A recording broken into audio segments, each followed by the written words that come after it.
The Fargo 5, I'm Conrad Fargo. We are here with Melissa Paycheck from the FM Wellness Collective. Hello, Melissa. Hello. So you were saying the FM Wellness Collective just started in January. Yep. So, but you're also a holistic healer yourself. Mm-hmm. What's the name of your holistic healing organization? Or is it just Melissa Paycheck, the Melissa Healer?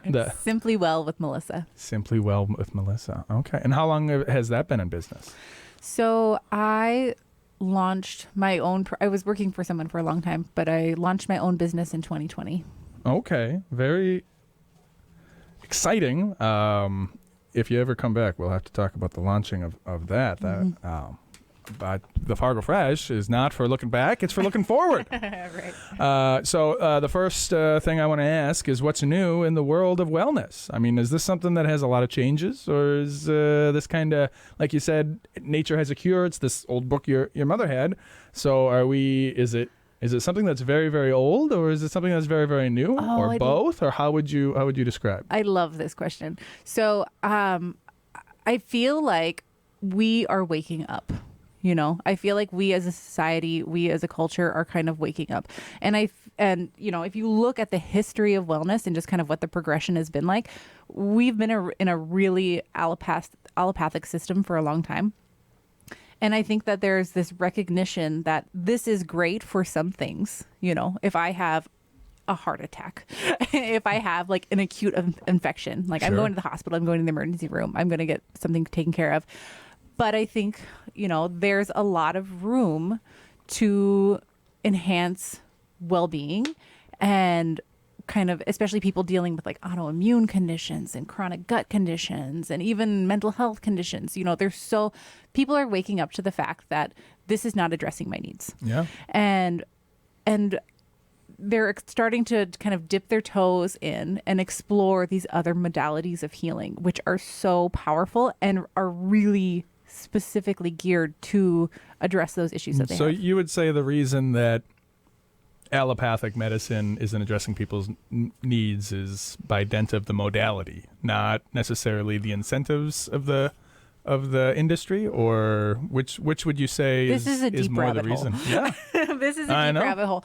About which I have many strong opinions. Yeah, so I'm curious to hear what I think that they are very they want, I know a lot of physicians and nurse practitioners and, and people in the allopathic world, and they want to help you and they want to help you heal. Mm-hmm. However, they don't have that long of training in nutrition. Sure. And they don't have, and so their training really kind of steers them towards prescription drugs. Yeah. Right. Yeah, absolutely. And which are powerful. And I would never say go off all of your prescriptions. Don't take any pills ever. Right. Yeah. Right. No? Because those really serve a valuable place for a lot of people. They sure can. But their training isn't integrative. Yeah. It's not looking at like what lifestyle factors can we really adjust? How can we really take a look at your nutrition? How can we support your health,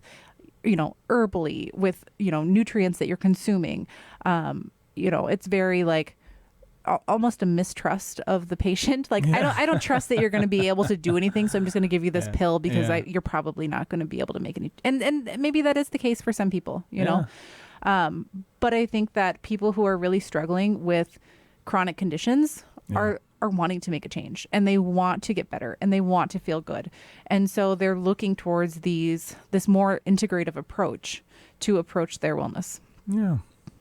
Yeah, I always see things as incentive based, and I think the medical industry specifically is one where unfortunately the incentives have been so perverted, and I'm not even talking about like so-called greed or anything. I'm just saying that there are regulations and rules that kind of tie hands, and so when something's an herbal supplement, there's almost no regulation, and so then we can prescribe what needs to be prescribed, or we want to prescribe in a way. Whereas when it's a pill, like that's all you can do. You almost can't. I think you can't tell them, you need to do this, you need to do that, because medical license is on the line. Right. So there's almost like you need to have this parallel system that almost intentionally, and this is what I find fascinating about the tension between, the naturopathic, holistic, and the allopathic Yeah.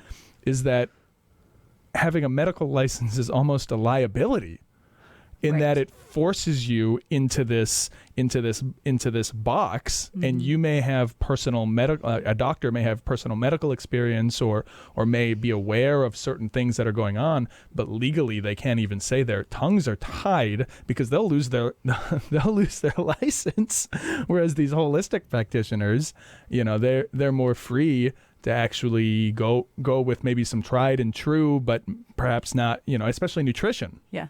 Where it's almost impossible to use, the scientific method with food, because what are you going to do? Tie somebody down and say, only eat this for the next, right? Maybe you can get a person to do that. You're going to get 1,000 people to do a double-blind study where you control their diet perfectly for how many months? Like, you can't. Right. And it's so interesting because, I was just at the Midwest Women's Herbal Conference this past weekend, and Dr. Tiarona Lodog was the keynote speaker, who's an MD, but she's also an herbalist. And it was just so fascinating, just kind of because she has one foot in both of these worlds, right? Yeah. And, she was talking about a study just came out that said nature's good for you. Sure. And so she's like, thank God for double-blind, placebo-controlled studies to tell us these things that we really intuitively know. And allopathic medicine, I mean, double-blind, placebo-controlled studies are, that's the the top level of. That's when we change brands of milk in my house. That's how we know which one we like. Right. We do 2 cups. My wife knows the cups. I don't. She serves them to me, and I tell her which they taste, and then we do it back and forth, and that's how we figure it out. Oh, I love it. Science is useful. Yeah. Science is good and useful. For sure. But it's so hard when there's so many extraneous factors going on, right? Yes. And when with nutrition, we're these beings that are just this whole conglomeration of so many things. And how do you control for that? How do you test for that? And, I completely respect the allopathic community for focusing on that, but there's more. Yes. There's more that you can't touch. And just because we can't test it and just because we can't measure it doesn't mean it doesn't exist. Exactly. Yes, absolutely. And that doesn't turn around to then say, we can believe anything we want and anything just because it doesn't mean anything could be possible. Right. This is why integrity, practicing with integrity is so important because, absolutely. There's a lot of people doing maybe kind of weird things, and even where do you draw the line with that? Yeah. Because, energy work can be a whole rabbit hole. But you can have integrity. I mean, all you got to do is believe it. Right. So it is difficult. It's difficult. I think you're doing something that at first blush may not seem as difficult, but I think you're really trying to walk a very fine line, and kudos to you for trying to do it, because it's got to be a tough space to be in. Yeah. Yes, but I like it in this space. So you don't mind the negativity or the pressure, or you don't feel it? I mean, life is what you make it, right? And you just you can.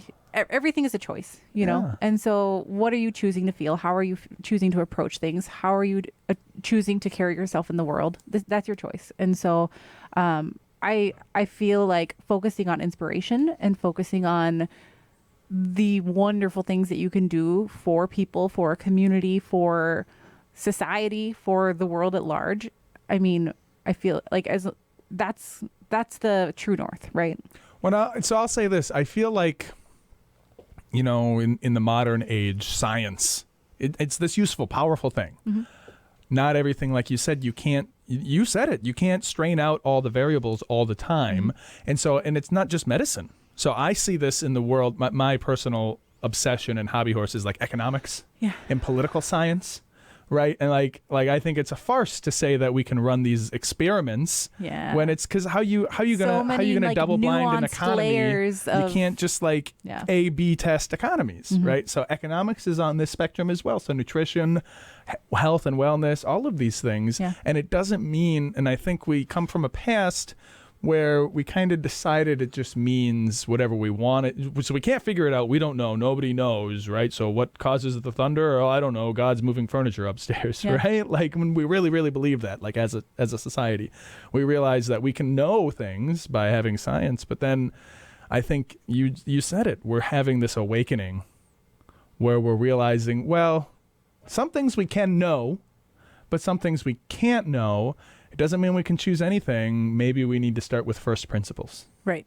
And absolutely. so we build it, logically, and it's almost Aristotelian in its nature. You know what I mean? Like we're building it logically, brick by brick by brick, and we're saying, well, nature's good, right? I mean, it can't be bad to go touch grass. I mean, at the very least, right? Right?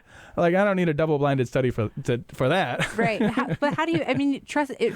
I think that also, too, with our medical system, there's a lot of disempowerment. You are not the expert in your body.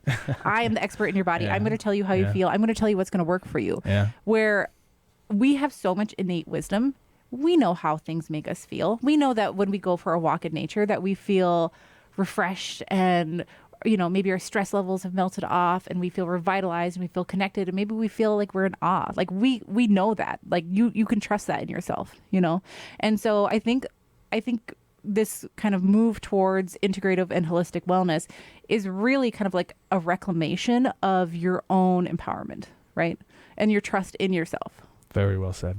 I love it. We're going to move to Fargo frequently asked questions right after this intermission, so don't go nowhere.